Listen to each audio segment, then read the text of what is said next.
केरल के बाद अब खतरे की लकीर पश्चिम बंगाल तक पहुंच चुकी है। दोस्तों, राज्य में 2 संदिग्ध निपाह वायरस के मामले सामने आए हैं, जिससे स्वास्थ्य विभाग और राज्य प्रशासन अलर्ट मोड में आ गया है। विशेषज्ञों का कहना है कि ये वायरस बेहद तेजी से फैलने वाला और जानलेवा है और अगर समय रहते बचाव न किया गया तो गंभीर परिणाम सामने आ सकते हैं। आंकड़े बताते हैं कि इसके संक्रमितों में करीब 70% की मौत हो जाती है, जिससे ये वायरस देश में सबसे खतरनाक संक्रमणों में शामिल हो गया है। अब सवाल है कि ये बीमारी आखिर क्या है, इसके क्या लक्षण हैं और क्या इस संक्रमण को फैलने से रोका जा सकता है। नमस्कार, मैं हूं शाहीन और आप देख रहे हैं हेल्थ अलर्ट।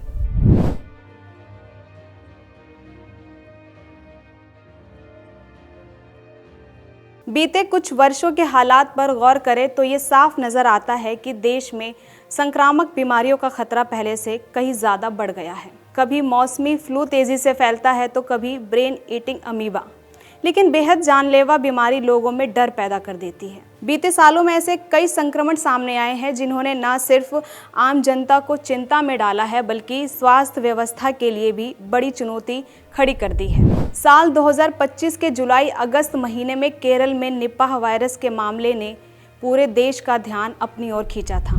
ये वही वायरस है जिसे सबसे खतरनाक संक्रामक बीमारियों में गिना जाता है और जिसकी मृत्यु दर बेहद ज़्यादा मानी जाती है। केरल में सामने आए मामलों के बाद हालात को काबू में लाने के लिए बड़े स्तर पर सतर्कता बरती गई थी।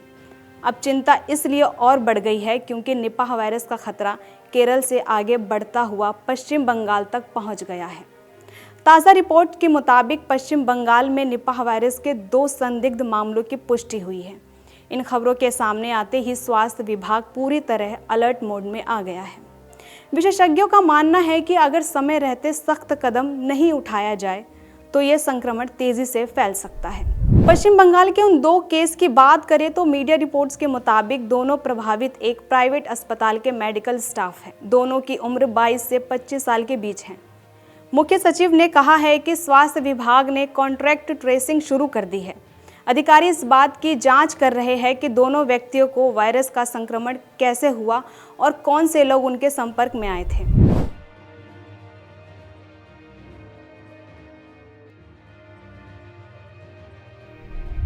स्वास्थ्य मंत्रालय ने निपाह वायरस को लेकर पहले से जारी दिशा निर्देशों को फिर से जारी करते हुए पश्चिम बंगाल और आसपास के राज्यों को अलर्ट पर रहने के लिए कहा है।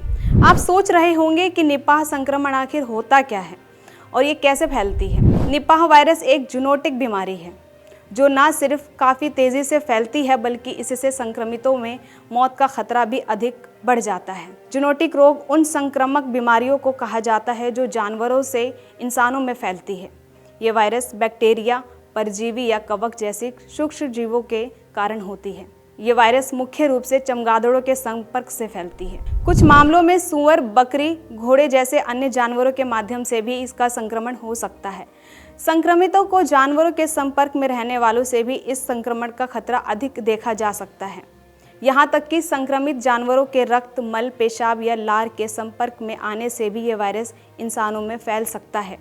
ये संक्रमण एक से दूसरे व्यक्ति में भी तेज़ी से फैलता है, जिससे कम समय में इससे अधिक लोगों के शिकार होने का खतरा बढ़ जाता है। दोस्तों, इस संक्रमण के कारण मौत का भी खतरा अधिक होता है। इसका मृत्यु दर 40 से 75% के बीच देखा जा रहा है।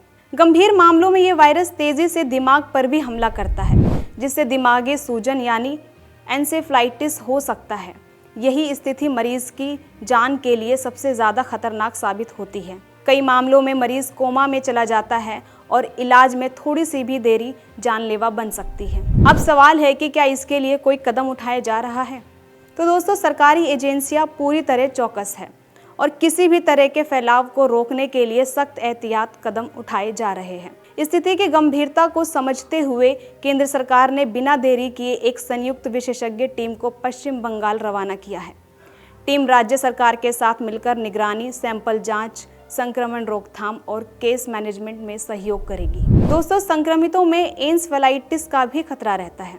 जी हाँ, निपाह वायरस इसलिए भी काफ़ी खतरनाक माना जा रहा है क्योंकि इससे दिमाग में गंभीर सूजन होने का जोखिम रहता है, जिसे एन्सेफेलाइटिस कहते हैं। इसके कारण बुखार, सिर दर्द, कन्फ्यूज़न, दौड़े पड़ने और गंभीर न्यूरोलॉजिकल क्षति को भी जोखिम रहता है। यही कारण है कि संक्रमितों को त्वरित रूप से उपचार उपलब्ध कराना ज़रूरी हो जाता है। निपाह संक्रमितों को शुरुआत में फ्लू जैसे लक्षण होते हैं। इसमें भी खांसी और गले में खसखस से लेकर तेजी से सांस लेने, बुखार, मतली और उल्टी जैसी समस्याएं हो सकती हैं। ये वायरस फेफड़ों और मस्तिष्क को भी अटैक कर सकता है। अगला सवाल है, अब इस बीमारी से कैसे बचें? निपाह वायरस से बचाव के लिए सतर्कता और सावधानी सबसे बड़ा हथियार है, क्योंकि अभी तक इसका कोई पक्का इलाज या वैक्सीन उपलब्ध नहीं है।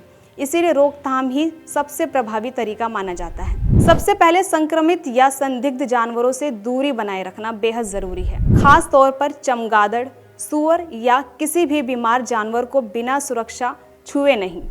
ऐसे फलों का सेवन ना करें जो पहले से कटे हो या जिन पर चमगादड़ों के खाने के निशान दिखे। इसके अलावा साफ सफाई और व्यक्तिगत स्वच्छता का खास ध्यान रखें। हाथों को बार बार साबुन से और पानी से धोएं। खासकर बाहर आने के बाद किसी भी संक्रमित व्यक्ति के संपर्क में आने से बचें और अगर जाना ज़रूरी हो तो मास्क और दस्ताने जैसी सुरक्षा को ज़रूर अपनाएं। साथ ही संक्रमण के लक्षण दिखते ही लापरवाही ना करें। बुखार, सिर दर्द, उल्टी, सांस लेने में दिक्कत या बेहोशी जैसी लक्षण दिखाई दे तो तुरंत डॉक्टर से संपर्क करें और खुद को आइसोलेट करें ताकि वायरस दूसरों तक ना फैले। तो आपको ये वीडियो कैसी लगी हमें कमेंट बॉक्स में ज़रूर बताएं। मिलते हैं नेक्स्ट वीडियो में। आपके राज्य की खबरें, आपके शहर की खबरें सबसे पहले जानने के लिए देखते रहें अमर उजाला। चैनल को सब्सक्राइब जरूर कर लें और पाएं हर अपडेट।